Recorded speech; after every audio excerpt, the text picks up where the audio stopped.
All right. So I told you yesterday, wrapping up the week, um, this book was a minor prophet. And in the Hebrew scriptures, that is true. It's in the writing section. But Christians have often put this in the major prophets, which makes this fascinating. I would stick to minor. I think that the big three make the most sense, especially thinking about what Jesus quotes. He's quoting the big three, Isaiah, Jeremiah, and Ezekiel, more than this one by a long shot. This one's kind of fits the rates of the minor prophets. But it doesn't matter. They're all prophets. I'm wearing purple. Yeah. It doesn't matter, really, in the long scheme of things.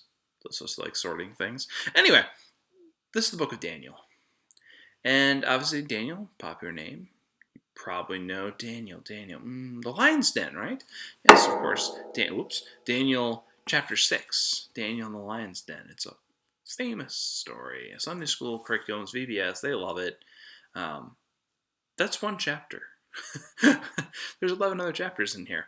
And in fact, Daniel, it's different. It's probably more different than you think. It's not necessarily kid friendly in a lot of this book.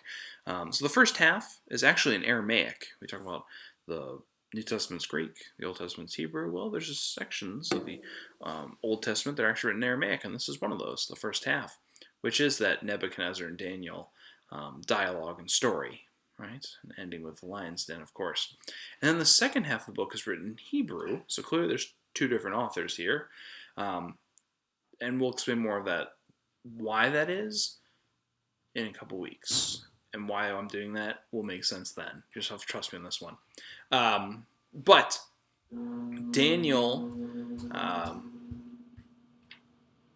Daniel has these two authors, and the second one, the Hebrew, it's apocalyptic stuff.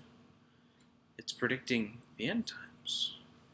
They're prophetic visions for them, to be exact. And so it's interesting. The guy who's in the lion's den then becomes kind of like John with Revelation.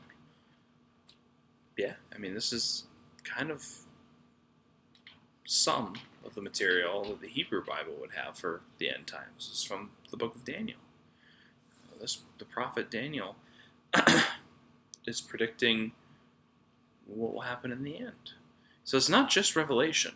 And that's part of the reason, too, when we study Revelation, the book of Daniel helps us, and vice versa.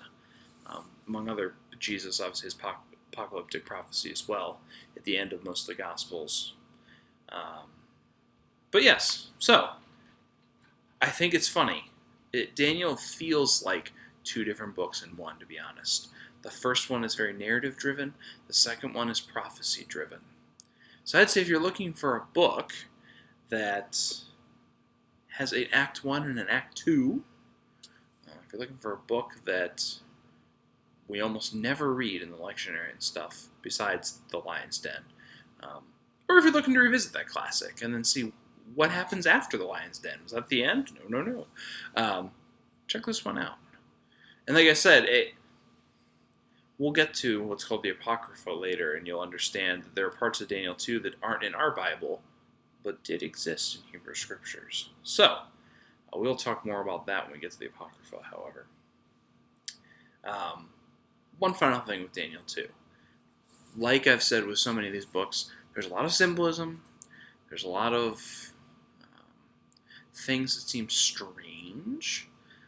Like we talked about Revelation, stuff that's far out that we need to understand the context, the times, the symbols, but I think the first half will help explain the second half on this one. I'm more optimistic this will make more sense.